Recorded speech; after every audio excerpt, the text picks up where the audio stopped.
Tous ravis de vous retrouver pour ce flash de l'information sur l'Évidence TV.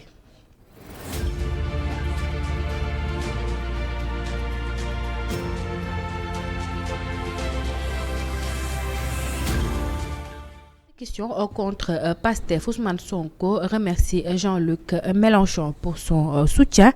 Sans arrière-pensée, ce mercredi à Dakar a eu lieu une rencontre entre la délégation de la France Insoumise et les filles dirigée par Jean-Luc Mélenchon, accompagnée par les parlementaires et des membres de son parti et celle de Pastef les Patriotes, conduite par Ousmane Sonko. Cette rencontre a été une occasion pour les deux leaders de renforcer leurs liens et de discuter sur des sujets d'intérêt commun, en particulier en touchant à la liberté et à la démocratie et à la justice qui concerne à la fois leur pays continent et leur continent respectif. Parlons d'autre chose. Enquête sur la gestion des fonds Covid-19.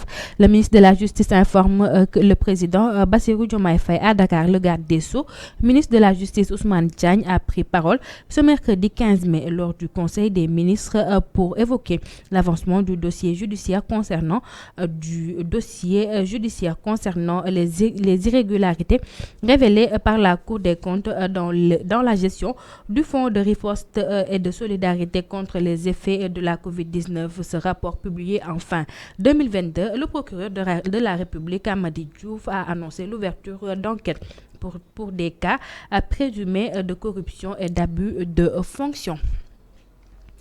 Immigration irrégulière, une pirogue transportant 116 migrants originaires du Sénégal et sous la région de la sous-région a été interceptée ce mercredi 15 mai 2024 à environ 100 km du large de Dakar. Cette opération de grande envergure a été menée conjointement par la Marine nationale sénégalaise et l'armée de l'air, démontrant encore une fois de plus leur engagement dans la lutte contre l'immigration clandestine.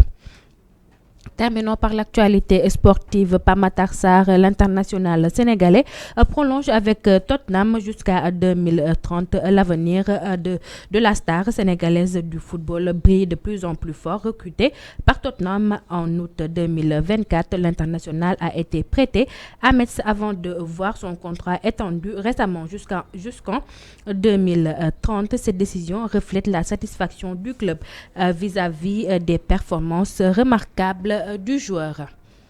C'était tout pour ce flash de l'information. Merci de l'avoir suivi. Je vous retrouve demain à la même heure. Tout de suite le Wolof avec Ibrahima Faye.